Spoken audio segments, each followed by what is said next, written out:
So this happened. Tuesday, Trump extends the ceasefire agreement with Lebanon. Within 6 hours, Hezbollah fires 300 rockets into northern Israel and releases a statement calling the extension meaningless. Wednesday, Trump threatens to shoot and kill Iranian mine boats operating in the Strait of Hormuz.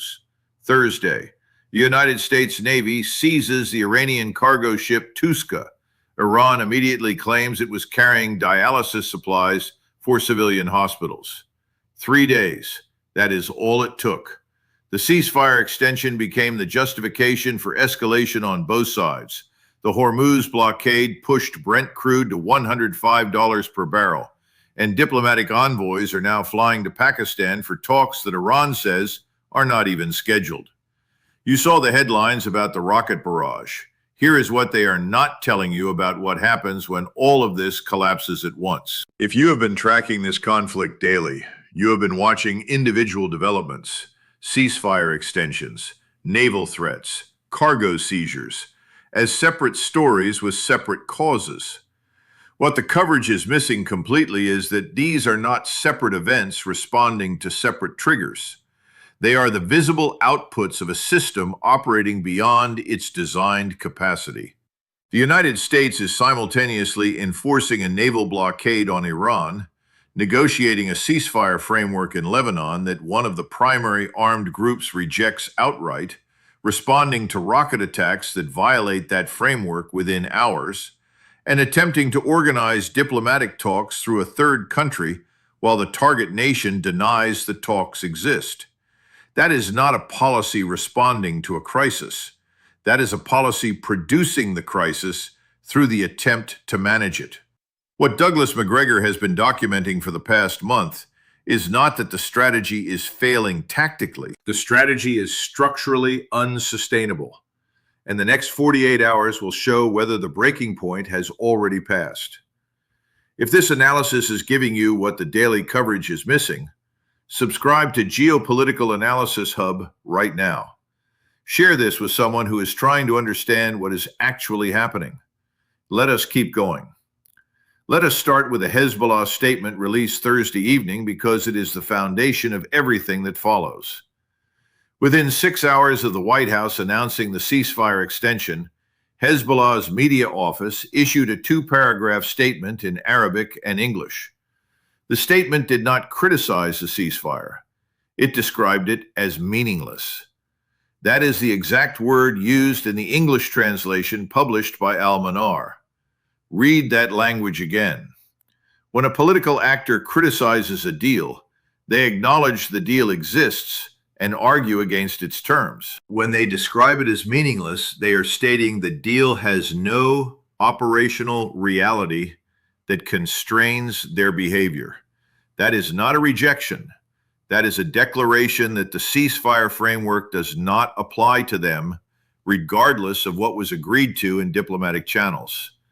300 rockets followed the statement. The rockets were not a violation of a deal Hezbollah rejected. The rockets were proof that the deal never constrained the actor it was supposed to constrain. That is the detail that changes everything. The second piece is Trump's statement on Truth Social Wednesday morning regarding Iranian mine-laying boats operating near the Strait of Hormuz. The Post stated, any Iranian vessel involved in mine operations within 12 nautical miles of international shipping lanes will be shot and killed. This is not a warning. It is policy. The Post was public. It was direct, and it used language, shoot and kill, that applies to individuals, not vessels. That language choice tells you the rules of engagement being communicated are not about disabling boats. They are about targeting the operators. The distinction matters because under international maritime law, disabling a vessel engaged in hostile activity in contested waters is defensible. Targeting crew members of a vessel that is not fired is an escalation into lethal force rules typically reserved for active combat zones. Trump just declared the Strait of Hormuz an active combat zone without congressional authorization and without a formal declaration. That changes the legal status of U.S. Navy operations in the Persian Gulf. The policy is now ahead of the legal framework. The scale of the cargo seizure is the third piece, and it closes the argument. The Touska is a 14,000-ton container ship flagged under Iran and operated by a shipping company the U.S. Treasury designated under sanctions in 2023. Thursday, the USS Nitsa intercepted the vessel 70 nautical miles east of the Strait of Hormuz, boarded it, and redirected it to a U.S.-controlled port facility. Iran's foreign ministry released a statement within 4 hours, claiming the ship was carrying medical supplies, including dialysis machines and pharmaceuticals bound for hospitals in Yemen under a humanitarian exemption to sanctions. The U.S. Fifth Fleet has neither confirmed nor denied the cargo manifest. When the Fifth Fleet has grounds to dispute a claim, the response is always rapid and detailed. The silence tells you either the cargo claim is partially accurate or the U.S. is prioritizing the sanctions enforcement signal over the humanitarian optics cost. Either way, the cost is real. If the cargo was medical supplies, the U.S. just handed Iran a propaganda victory in front of every neutral regional actor. If the cargo was dual use or weapons components disguised as medical supplies, the U.S. needed to prove it immediately and has not. The longer the silence continues, the worse the optics become. And optics in a region where Pakistan, Oman, and Qatar are all attempting to position themselves as neutral mediators are not decorative. They are decisive. But the rockets and the ship and the threats are not the overload. The diplomatic contradiction is the overload. What the coverage is missing completely is that every tactical action the U.S. is taking right now directly undermines the diplomatic framework the U.S. is simultaneously trying to construct. The contradiction is not theoretical, it is operational, and it is accelerating. Now, here is the part most coverage skipped. When simultaneous fronts exceed command bandwidth, tactical victories accelerate strategic collapse. That is the framework, and you can see it in 3 places right now. First, in the current ceasefire extension with Lebanon. The extension was announced as a 14-day agreement brokered with the Lebanese government and backed by France. Hezbollah was not a party to the agreement. Hezbollah is not part of the Lebanese government's command structure despite holding parliamentary seats. The ceasefire was agreed to by an actor that does not control the armed group the ceasefire is supposed to constrain. The agreement was structurally incapable of producing the behavior it was designed to produce, and the rocket barrage proved it within hours. The U.S. responded by calling the rocket fire a violation. But you cannot violate an agreement you never accepted. Hezbollah treated the ceasefire as irrelevant. The U.S. treated the rocket fire as a breach. And now the framework is dead, but both sides are still pretending it governs behavior. That is not diplomacy failing. That is diplomacy producing confusion that becomes the justification for the next escalation. Second, the framework appears again in the Hormuz blockade and the oil price spike. Brent crude hit $105 per barrel Thursday and has sustained above $100 through Friday. That is a 28% increase from the $79 per barrel baseline in early March, before the blockade posture began. The price increase is not speculation. It is the market pricing in reduced supply through the Strait of Hormuz, which handles 21 million barrels per day, roughly 21% of global petroleum supply. The U.S. blockade is not stopping that flow entirely, but it is increasing insurance costs, transit times, and the risk premium for every tanker moving through the strait. The result is that U.S. enforcement of sanctions on Iran is now producing an oil price spike that hits American consumers, European allies, and neutral Asian economies that depend on Gulf oil. The blockade is tactically succeeding. Iranian revenue is constrained, but strategically it is generating the economic pressure that turns neutral actors into opponents of U.S. policy. India, Japan, and South Korea are all paying the oil price increase. None of them are parties to the conflict. All of them are now economically incentivized to see the blockade end. Third, the framework is visible in the Witkoff-Kushner diplomatic mission to Pakistan. Steve Witkoff, Trump's special envoy, and Jared Kushner flew to Islamabad Thursday for what the White House described as exploratory talks on a framework for U.S.-Iran negotiation. Pakistan's foreign ministry confirmed the delegation arrived. Iran's foreign ministry released a statement Friday saying no talks are scheduled, no framework has been proposed, and any reports of Iranian participation are false. That means one of three things. Either the talks are happening and Iran is denying them for domestic political cover, or the talks were proposed and Iran rejected them and the U.S. is proceeding anyway to maintain the appearance of diplomatic process. Or the talks were never coordinated with Iran and the U.S. is using Pakistan as a stage for a diplomatic process that does not exist. All three options are bad. The first means the U.S. and Iran are both lying to their publics about whether diplomacy is occurring. The second means the U.S. is pretending to negotiate with an actor that has already refused. The third means the U.S. has lost the ability to organize actual back-channel diplomacy and is substituting the performance of diplomacy for the real thing. In every scenario, the diplomatic process is not a path to de-escalation. It is a signal that the U.S. is out of options and is hoping the appearance of process buys time. Here is what that means in plain terms. The U.S. is running 4 simultaneous operations: Lebanon ceasefire enforcement, Hormuz blockade, cargo interdiction, and Pakistan back-channel diplomacy, and every single one is producing a result opposite to its stated goal. The ceasefire extension provoked an immediate escalation. The blockade is raising oil prices that damage U.S. allies. The cargo seizure is handing Iran a humanitarian optics win. The diplomacy is being denied by the country it is supposed to involve. That is not a strategy under pressure. That is a strategy that is structurally incapable of producing the outcomes it is designed to produce. And when the framework cannot produce the outcome, the response is always the same. Expand the operation, increase the pressure, add another front. The mechanism does not stop when it fails.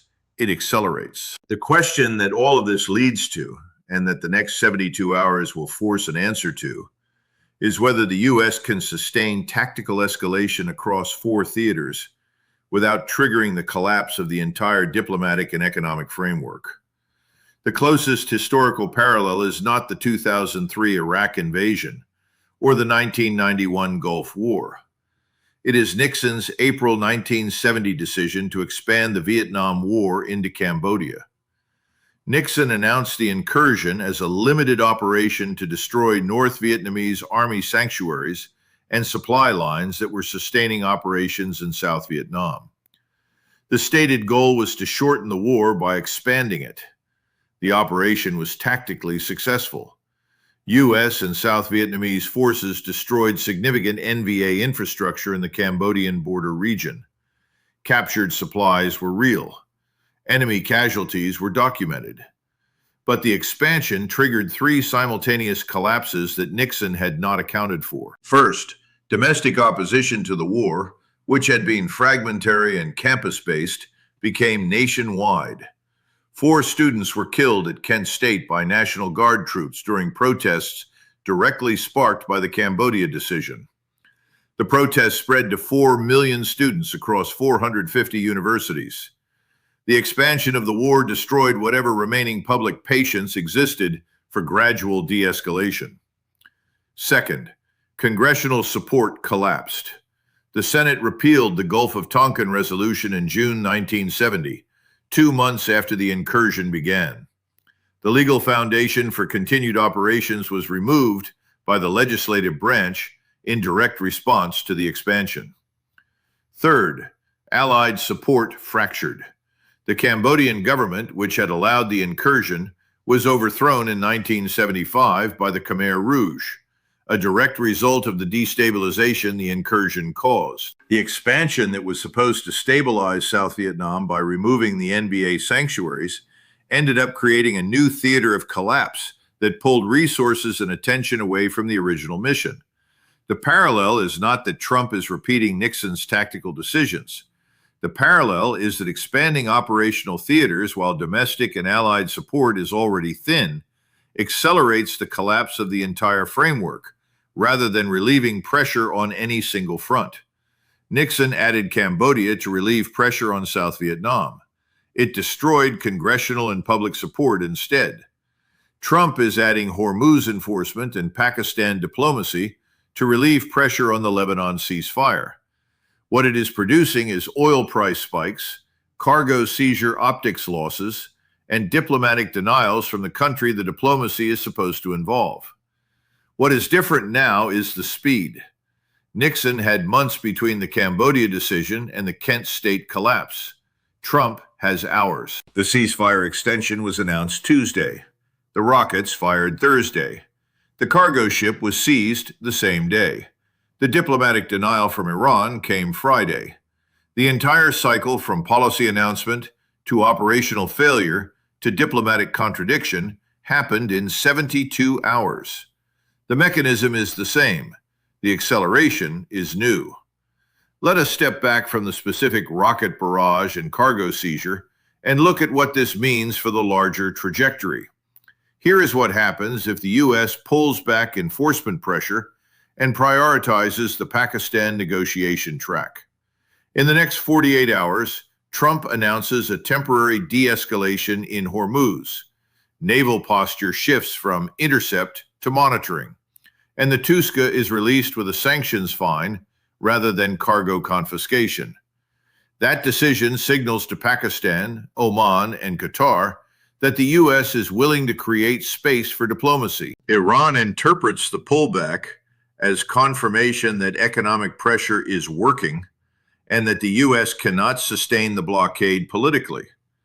Hezbollah, seeing the U.S. soften posture toward Iran, calculates that continued rocket attacks will not trigger a wider retaliation and maintains low-level strikes into northern Israel to preserve operational credibility with its base.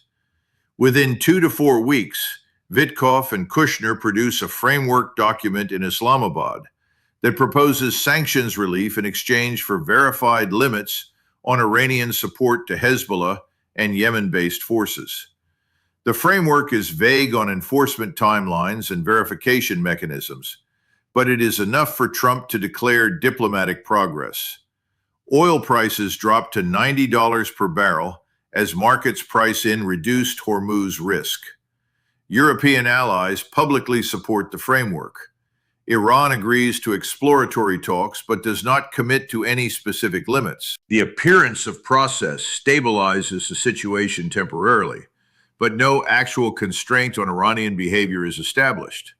Within 6 to 12 months, the framework collapses because Iran never agreed to enforceable limits, and the U.S. never withdrew enough pressure to make Iranian concessions politically viable. Hezbollah continues operations in Lebanon. Oil prices stabilize in the low 90s. Trump declares the diplomacy a partial success and shifts focus to a different priority. The status quo returns, but with one permanent change. U.S. willingness to enforce consequences for sanctions violations is now seen as conditional and reversible, and every regional actor adjusts their behavior accordingly. The U.S. loses deterrence credibility without gaining any enforceable agreement. The mechanism produced the appearance of resolution without resolving anything.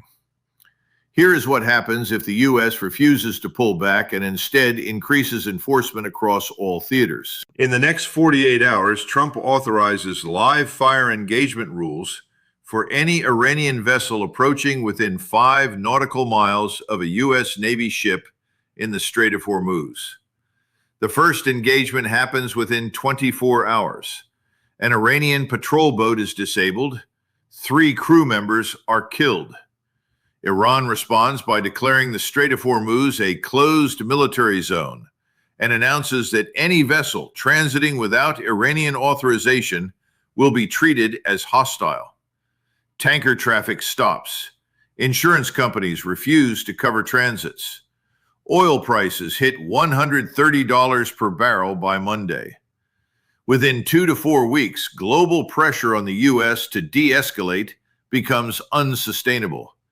India, Japan, and South Korea, all U.S. allies dependent on Gulf oil, publicly call for immediate negotiation and a temporary suspension of the blockade. European nations facing energy price spikes in the middle of economic recovery efforts break with U.S. policy and begin direct talks with Iran outside the U.S. framework. Hezbollah escalates rocket attacks into Israel, calculating that the U.S. is too overextended in the Gulf to open a second front in Lebanon. Israel retaliates with airstrikes on Hezbollah positions in southern Lebanon. The Lebanon ceasefire is formally dead. Pakistan withdraws from any mediator role, citing U.S. refusal to create negotiating space. Within 6 to 12 months, the U.S. is enforcing a blockade that every major ally has publicly opposed. Oil prices have sustained above $120 per barrel, and domestic political pressure forces a reversal. Trump orders a drawdown of the Hormuz posture, declares the sanctions enforcement campaign a success, and shifts to a monitoring posture.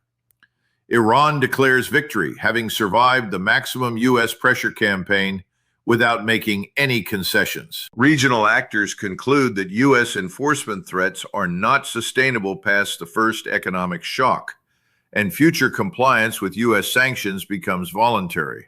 The U.S. expends maximum leverage and produces zero enforceable outcome. The mechanism completes.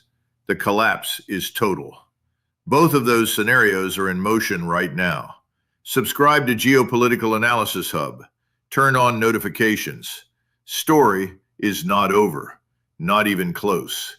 We will be here when it develops. The framework does not distinguish between intention and outcome. A ceasefire without enforcement is just a countdown to the next strike. That sentence captures what every tactical action over the past 72 hours has proven. The ceasefire extension was announced with no mechanism to enforce Hezbollah compliance. The result was not a violation of the ceasefire. The result was proof the ceasefire never constrained the actor it was meant to constrain. The Hormuz blockade was designed to pressure Iran into negotiation. The result is oil price increases that pressure U.S. allies into opposing the blockade. The cargo seizure was meant to signal sanctions enforcement. The result is a humanitarian optics loss that Iran is leveraging in front of every neutral regional actor. The Pakistan diplomacy was supposed to create a negotiation track. Iran denies the talks exist. Every action is producing the opposite of its intended strategic effect. That is not a policy responding poorly to a crisis. That is a policy structure that generates the crisis through its own operation. The question that all of this leads to, and that the next 72 hours will force an answer to, is whether the contradiction between what the U.S. is doing and what the U.S. says it is trying to achieve becomes visible enough that the policy has to change, or whether the policy continues until the framework collapses under its own weight. In the next 48 hours, watch whether Hezbollah rocket attacks continue through Sunday. If they do, that tells you Hezbollah has concluded the ceasefire framework is dead and there is no cost to continued operations. The U.S. will either have to retaliate directly against Hezbollah positions in Lebanon, opening a second active front, or accept that the ceasefire is unenforceable and withdraw from the framework entirely. If the rocket attacks stop, that tells you Hezbollah is managing escalation tempo and preserving the option to resume attacks when strategically useful. Either outcome confirms the ceasefire does not constrain Hezbollah behavior. The only question is whether Hezbollah chooses to demonstrate that fact continuously or intermittently. In the next week, watch whether the Witkoff and Kushner meeting in Pakistan produces a joint statement by May 2nd. If it does, the statement will name the participants and outline a process for future talks. That tells you Iran has decided to engage diplomatically while maintaining operational pressure through Hezbollah and Hormuz. The U.S. gets the appearance of process. Iran gets sanctions relief expectations without committing to enforceable behavior limits. If no joint statement appears by May 2nd, that tells you Iran has refused to legitimize the talks and the U.S. diplomatic track has collapsed before it began. The U.S. will be left with only the enforcement track, blockade, interdiction, and the threat of live fire engagement, and no diplomatic option to de-escalate if the economic or allied political pressure becomes unsustainable. In the next month, watch whether oil prices sustain above $100 per barrel through May 25. If they do, that tells you the market has concluded the Hormuz blockade is a permanent feature of the current environment and is pricing in sustained risk. At that price level, domestic U.S. political pressure builds rapidly. Gas prices above $4 per gallon in an election cycle create legislative pressure to reverse the blockade policy. Allied pressure from Japan, South Korea, and India intensifies. The U.S. either escalates to full closure of the strait to force a faster resolution, or pulls back enforcement to relieve the price pressure. Both options are bad. If oil prices drop below $100 by May 25, that tells you either the blockade is being quietly relaxed or tanker traffic has found alternative routes and insurance structures that bypass U.S. enforcement. In both cases, the blockade loses its coercive power without producing any Iranian concessions. The next development we are tracking is whether the Fifth Fleet releases the Touska cargo manifest, and whether that release confirms or denies Iran's medical supply claim. That answer determines whether the cargo seizure becomes a diplomatic asset or a propaganda loss that accelerates neutral actor opposition to U.S. policy. When the first of those signals appears, and at least one will trigger within 72 hours, the analysis will be here. Not a summary, not a headline repeat. Evidence, assessment, what it means for the trajectory, in that order. Subscribe to Geopolitical Analysis Hub and turn on notifications. What separates this channel from daily news coverage is the refusal to treat each development as a separate story. The ceasefire collapse, the Hormuz threats, the cargo seizure, the Pakistan talks. Those are not four stories. They are four outputs of the same mechanism. And that mechanism is now operating faster than the policy structure can adapt. We are tracking whether adaptation happens or whether the mechanism completes its cycle and produces the collapse that every historical parallel predicts. The mainstream tells you what happened today. We tell you what it means for tomorrow. The overload is not theoretical. It is measurable. And the next 72 hours will show whether the breaking point has already passed or whether there is still time to pull back before the system fails across all fronts simultaneously. Evidence first, analysis second. What it means for you, always. We will see you in the next. This is Geopolitical Analysis Hub.